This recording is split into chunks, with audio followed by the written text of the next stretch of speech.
قرآني نبض حياتي، قرآني طهر ذاتي، قرآني عصمة أمري، قرآني طوق نجاتي. إن القرآن لنور يتفجر في جنباتي، يرفعني عند مليك الخلق لأعلى الدرجات.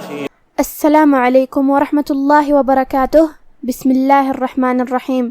الحمد للہ الذي نزل الفرقان على عبده ليكون للعالمين نذيرا، والصلاة والسلام على نبينا محمد وعلى آله وصحبه أجمعين. أما بعد، رب اشرح لي صدري ويسر لي أمري واحلل عقدة من لساني يفقه قولي.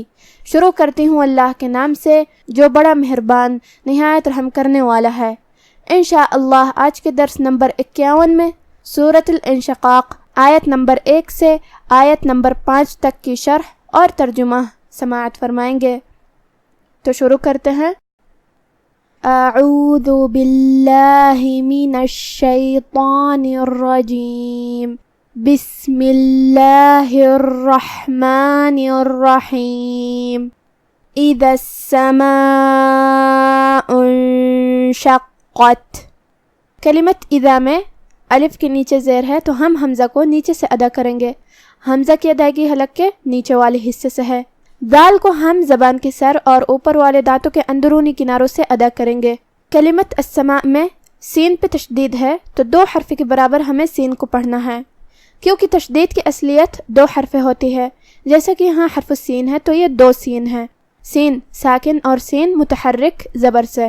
سین کو ہمیں خاص دھیان دینا چاہیے کیونکہ اگر ہم اسے صحیح سے ادا نہیں کیے تو گویا کہ ایک حرف نہیں پڑھتے. یہاں مد الف ہے، یہاں مد واجب متصل ہے. مد واجب متصل کا معنی ہے کہ حرف المد اور اس کی وجہ جو کہ حمزہ ہے دونوں ایک ہی کلمہ میں ہوں.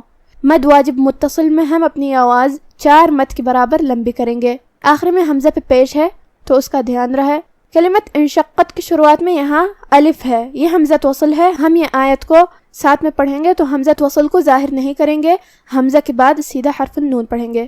اور یہاں نون ساکن ہے اور اس کے بعد حرف الشین آتی ہے. شین حروف الاخفاء میں سے ہے. اخفاء کا معنی ہے چھپا دینا، تو ہم یہاں نون چھپاتے ہوئے بغیر ظاہر کیے ہوئے لیکن غنہ کے ساتھ یہ حکم کو ادا کریں گے.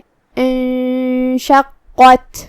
شین کی ادائیگی زبان اور اوپر کے تالو کے درمیان سے ہے، ہم شین کو وہیں سے پڑھیں گے. پھر یہاں حرف القاف ہے، قاف پہ تشدید ہے. 2 حرف کے برابر ہمیں قاف کو پڑھنا ہے، جو کہ قاف کی ادائیگی زبان کے جڑ اور تالو کے نرم حصے سے ہے تو ہمیں قاف کو وہیں سے پڑھنا ہے. قاف حروف التفخیم میں سے ہے تو ہمیں اسے بھاری آواز میں بھی پڑھنا ہے. آخر میں جو کہ یہاں حرف التا ہے اور اس پہ جزم ہے تو یہاں ہم تا کو ہم سے ادا کریں گے. ہم سے کا معنی ہے حرف کی آواز ایسے کمزور ہو کہ اس میں پستی پائی جائے، تو ہم یہ کلمہ کو ایسے پڑھیں گے. انشقت. اذا السماء انشقت وأذنت لربها وحقت. کلمت ادینت میں یہاں شروعات میں حمزہ قطع ہے، ہمیں حمزہ کو ظاہر کرنا ہے اور جو کہ اس پہ زبر ہے تو ہمیں اسے زبر سے ادا کرنا ہے. دال کی ادائیگی کا دھیان رہے، جو کہ اس کے نیچے زیر ہے تو ہم دال کو زیر سے ادا کریں گے. جو کہ یہاں تا ساکن ہے تو یہاں بھی ہم تا کو ہم سے ادا کریں گے. دھیان رہے صفت الہمس صرف تا ساکن میں آتا ہے، اگر تا پہ کوئی حرکت ہو تو ہمیں اسے ہم سے نہیں ادا کرنا ہے. کلمت لربها لام کے نیچے زیر ہے تو اس کا دھیان رہے. را پہ زبر ہے تو ہمیں را کو تفخیم سے ادا کرنا ہے، مطلب را کو ہم بھاری آواز میں پڑھیں گے. با پہ تشدید ہے تو 2 حرف کے برابر ہمیں با کو پڑھنا ہے. کلمت حقت میں یہاں حرف الحا ہے. حا کی ادائیگی حلق کے درمیان والے حصے سے ہے. قاف کی ادائیگی کا اور اس کی تشدید کا دھیان رہے. آخر میں یہاں بھی ہم تا ساکن کو ہم سے ادا کریں گے. وَأَذِنَتْ لِرَبِّهَا وَحُقَّتْ وَإِذَا الْأَرْضُ مُدَّتْ. کلمت الارض میں یہاں را ساکن ہے تو یہاں را کا حکم ہے تفخیم، کیونکہ اس سے پہلے والے حرف پہ مطلب الف پہ زبر ہے تو ہم را کو بھاری آواز میں پڑھیں گے. بات کی ادائیگی زبان کے کروٹ اور اوپر کے داڑھوں کے جڑ سے ہے تو ہم بات کو وہیں سے پڑھیں گے. بات بھی حروف التفخیم میں سے ہے تو ہم را کو اور بات کو دونوں کو تفخیم سے ادا کریں گے، مطلب اسے بھاری آواز میں ادا کریں گے. کلمت مدت میں دال پہ تشدید ہے، 2 حرف کے برابر ہمیں دال کو پڑھنا ہے. آخر میں حرف تا کو ہم سے ادا کریں گے. وَإِذَا الْأَرْضُ مُدَّتْ وَأَلْقَتْ مَا فِيهَا وَتَخَلَّتْ۔ کلمت وَأَلْقَتْ میں یہاں بھی شروعات میں حمزۃ قطع ہے، ہمیں اسے ظاہر کرنا ہے۔ لام پہ جزم ہے تو ہم لام کو جزم سے ادا کریں گے اور لام کو ظاہر کرتے ہوئے یہ کلمہ کو ادا کریں گے۔ قاف کو ہم تفخیم سے ادا کریں گے اور اسے زبان کی جڑ اور تالو کے نرم حصے سے ادا کریں گے۔ آخر میں ہم حرف تا کو پڑھیں گے تو اسے ہمزے سے ادا کریں گے۔ کلمت تخلت میں یہاں حرف الخاء ہے، خاء کی ادائیگی حلق کے اوپر والے حصے سے ہے، ہمیں خاء کو وہیں سے پڑھنا ہے اور اسے بھاری آواز میں بھی، کیونکہ وہ حروف تفخیم میں سے ہے۔ لام پہ تشدید ہے تو 2 حرف کے برابر ہم لام کو پڑھیں گے۔ آخر میں تا کو ہم ہمزے سے ادا کریں گے۔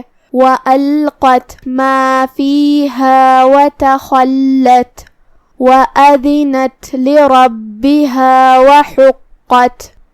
اب آپ سورة الانشقاق کی تلاوت تجوید کے ساتھ سماعت فرمائیں۔ بسم اللہ الرحمن الرحیم، اذا السماء انشقت وَأَذِنَتْ لِرَبِّهَا وَحُقَّتْ وَإِذَا الْأَرْضُ مُدَّتْ وَأَلْقَتْ مَا فِيهَا وَتَخَلَّتْ وَأَذِنَتْ لِرَبِّهَا وَحُقَّتْ۔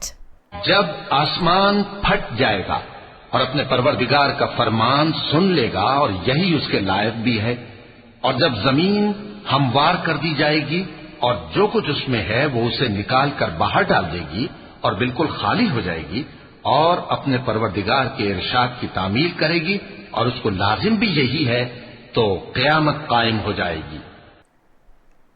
آج کا ہمارا درس یہیں ختم ہوتا ہے۔